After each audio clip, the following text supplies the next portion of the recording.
All businesses, all organizations, from the smallest to the very largest, need a leader. They have their committees, their echelons of command, and perhaps a widely dispersed group of semi-autonomous divisions. But the overall company and each of its divisions must have strong and able leadership. Contrary to popular belief, you do not raise morale in an organization. It filters down from the top. The attitudes of the people working in any organization will always reflect the attitude of the leader, and finally, this leader will always be found to be just one person, the man or woman on the white horse.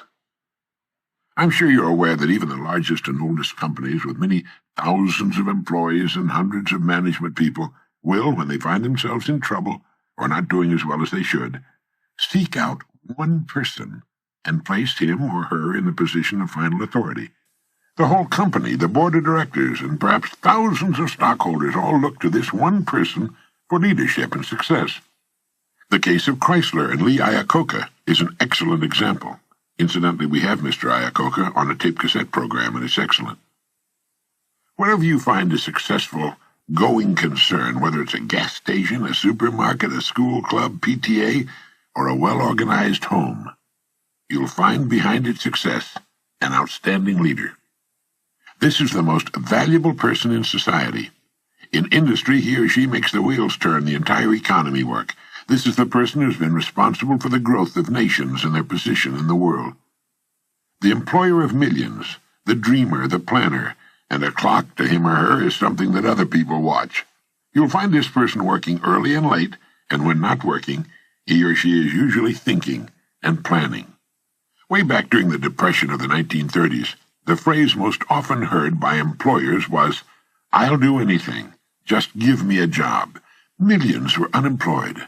Thousands of business firms had closed their doors, and outside employment offices long lines of people stood waiting for any kind of work. It was during this time in Long Beach, California, crowded to overflowing with thousands who had migrated there looking for work, when there wasn't enough work to go around for the permanent residents, it seemed, that a friend of mine made an interesting discovery. He found that he could go to work almost anywhere he chose. Now, amazing as this may sound, it was absolutely true. It dawned upon him one day that the business establishments of various kinds were just as anxious to succeed as were the people looking for work. The owners and managers of these businesses were worried and concerned over the hard times which had descended upon the country, and a great many of them were looking for someone to come to their aid, the person who would somehow show up and solve their business problems. But all they heard was people asking for work and saying, "I'll do anything." These people were asking for a paycheck from a company which was very likely teetering on the brink of financial ruin itself. And so signs appeared in windows all over the land reading, "No help wanted." This was a negative form of advertising, and while it kept the plaintive hordes away from the door, it also hurt business. Well, this friend of mine decided to become a part of the solution instead of a part of the problem. And his method was simple, and it worked like a charm. He selected the kind of business he felt he would like to work in, and in which he could build a career. He then devoted a month to finding out all he could about that particular business. He talked to other people in the same line. He heard their problems and what they felt was wrong.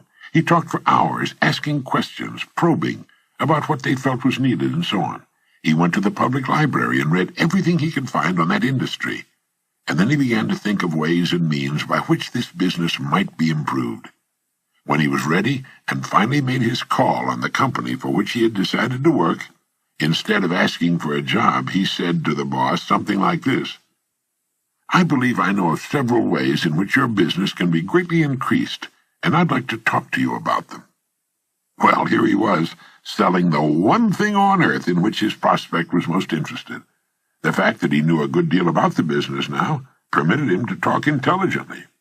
He took a positive attitude, expressed a willingness to pitch in and help put the business on a sound and profitable footing. And, of course, that's right, he got the job. Millions out of work and asking for jobs. But one man who found a way to be of help. What had he done? Well, first he had specialized. He had selected one line of work and decided that that was where his future would be. Now he had to prove himself, and he did. The jack of all trades and master of none was the man who suffered during the Depression.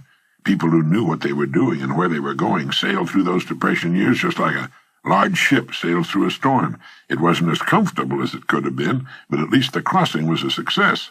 At least they didn't founder. And thousands of businesses actually grew larger and prospered during the Depression. The best way for you to develop the security that lasts a lifetime is to become outstanding at one particular line of work. Look at it this way. Regardless of economic ups and downs, the industry of which that line of work is a part will continue to operate. It won't shut down completely. As long as you're in the top 5% of the people in that industry, you know you'll always be in demand. You'll be wanted and needed, not just where that industry is concerned, but where you and your family are concerned also. The man or woman who becomes truly outstanding at what he or she does has the world on a string. Here's the person of confidence and peace of mind. Here's the person who's quietly aware of his or her ability and intimate knowledge of his or her job in particular industry. Here's the homemaker or student who's at the top of the group. They've got it made, and they and everybody else know it. Ask yourself this question. Am I now such a person? Down deep inside, you know the answer. If you answered yes, you're among the most fortunate people and in one of the smallest and most elite groups on earth. If your answer was no, it can be turned into a yes in a surprisingly short time. The first step is to make one really big and important decision. It's a decision the great majority of people never make and suffer as a result. Failing to make this decision keeps a person from ever really getting on course or clarifying his or her goals.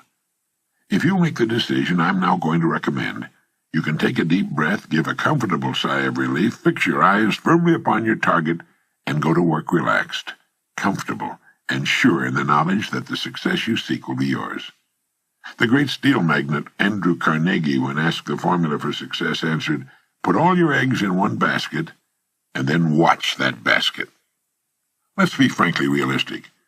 Who gets laid off work during an economic slump? Well, what gets thrown over the side when a ship is in danger of going down? Everything not absolutely essential to the operation of the vessel and the safety of its passengers. And it's the same with a business or any other organization. It has to be that way. With a corporation, its main purpose is to remain in business forever. As long as it remains in business, it can provide a needed product or service, protect the investment of those who have faith in it, and provide jobs for those who are essential to its continuity of operation. It's the duty of management to protect the firm and the people who depend upon it, just as it's the captain's duty to do everything in his power to keep his ship sailing. All a person needs to do is make certain that he or she is a vital part of the business or organization. Those who insist on remaining spare gear, those who do no more than they must in order to squeak by, those who say, "I'm not going to do any more than I'm paid to do," must expect to be jettisoned when things get too rough for safety. Nobody, particularly the captain, likes to see cargo thrown over the side, but if it'll help save the ship, there's nothing else to do.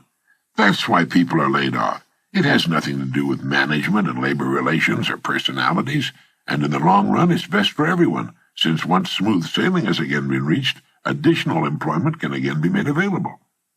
So each of us must decide whether we want to be part of the cargo or a member of the crew. It's said that millions suffer today from a malady called panophobia. Panophobia means literally fear of everything. It's an uneasy feeling, a feeling of insecurity that generally manifests itself as a sort of lump of fear that settles right behind the belt buckle, especially on Sunday evenings and on Monday mornings. There's nothing you can put your finger on. It's just an apprehension, a feeling of foreboding. And this extremely unpleasant condition is said to result from the unspoken but realized fact that we're getting credit for more than we're actually doing, or that we're doing less than we could be doing. It's the perfectly natural and normal understanding deep within each of us that there's something basically wrong about getting praise that's not earned, or if you're an employee, being paid for something you're not doing as well as you possibly can. If we have panophobia, running doesn't do any good. We find it follows us on vacation and around the house and yard on weekends. It's inside us, and no matter how fast the jet we board or how exciting the television program we're watching, soon we're aware of it again. Now, there's a simple cure for this malady. It's to throw ourselves not out of a window, but into activity, into our work. It's the decision to be worth more than we're being paid. Only in this way can we grow. It's overbalancing the scales in the service we give, knowing that our rewards must follow as a natural result. Anyone who will be honest with himself or herself realizes that he or she has been happiest and most satisfied after having successfully completed a difficult job. A leader is a person who can help and lead others. It's the conscientious mother who wants her children to grow up knowing the rules for success and happiness. It's the father who shows by example that any job worth doing is worth doing well. It's the student who studies to learn, not just to get a grade, who has a mind of his or her own and sets the pace for his or her fellow students. It's the farmer whose farm sets an example in his area, and the small businessman or woman whose business continues to grow and prosper with the passing years. It's the employee who has the good sense to realize that one gets most out of any job by giving loyalty and dedication to the firm that pays his or her wages. A leader is any person who realizes the importance of becoming a bigger and better person with the passing of every day, week, and month. A leader takes the responsibility of his or her own growth, a planner, a thinker, a doer. Each of us can become such a leader in our own area of activity. It's not difficult, and in the long run it's easier for us and on us than what at first may appear to be the easier of two courses. Simply fix your eye upon your goal, visualize it with every ounce of your being, enjoy the prospect of it, and courageously set out toward it. Maintain a cheerful, helpful attitude toward everyone. Why shouldn't you be cheerful, since you know you'll achieve everything you've set your heart upon? Become a kind of sponge for information which will help you on your way. You don't have to waste years making the mistakes others have made before. You'll be surprised at how quickly you'll reach your goal, but don't be impatient. Know and have faith that what should come to you will come to you in the right time. Everything in the world works on the side of the person who works with nature's laws. And above all, if you should forget everything else, remember that everything about you, everything you will ever have, know, experience in any way, operates as a result of law that is true and unchanging, the law of the stars and of the balance of the world. As Emerson wrote, let him learn a prudence of a higher strain. Let him learn that everything in nature, even dust and feathers, go by law and not by luck, and that what he sows, he reaps. Look about you. Take stock of your present situation, because it's nothing more nor less than the result of your past sowing. Are you happy with it? Is it what you want? Then you know what you must sow, today and tomorrow and the next day. And in the sowing, rest in the calm, serene, and cheerful certainty that having sown, you will then reap the rich results that come automatically, all the years of your life, the abundant harvest. Now this is Earl Nightingale reminding you that success as a human being in modern society does not come naturally. It requires the conscious utilization of ourselves in the service of others. We have our minds, our genetic possibilities, a certain amount of time, and our free will. We belong to the world minority that lives in a free society. We can become whatever we seriously make up our minds to become. That's possible because whatever we seriously decide to do is naturally linked to our genetic possibilities. A person with little or no aptitude for science will never decide to become a scientist. A naturally shy and retiring person will never apply for a job in sales, or if he does, he'll soon get out of it. Each of us has his or her own inner voice. Emerson referred to it as that iron string that vibrates within us. Each of us wants to succeed during our holiday on Earth, and each of us should. But we don't succeed in groups. We succeed or fail as individuals. The Lead the Field program you've heard on these tape cassettes contains the best basic information and the great ideas we need to reach whatever goal we seriously choose. Listen to these tapes often. You'll be astonished to discover how much you missed with your first and second listening. And there's a very good reason why this happens. As we listen to a message, an idea will catch our interest, and we concentrate on it for a few seconds or longer. Now, while we are thus engaged, We miss what's being said during the time we're concentrating on that idea. It's like lifting the tone arm on a record. Now, the next time, we won't stop listening when that idea appears, and we will really hear, consciously for the first time, what immediately follows. Think of this program, and the other Nightingale programs you order in the future, as your partners in success. You can always refer back to them. You'll find yourself delighted by the new enthusiasm and excitement you'll experience as you bring new meaning, new rewards into your life. Thank you.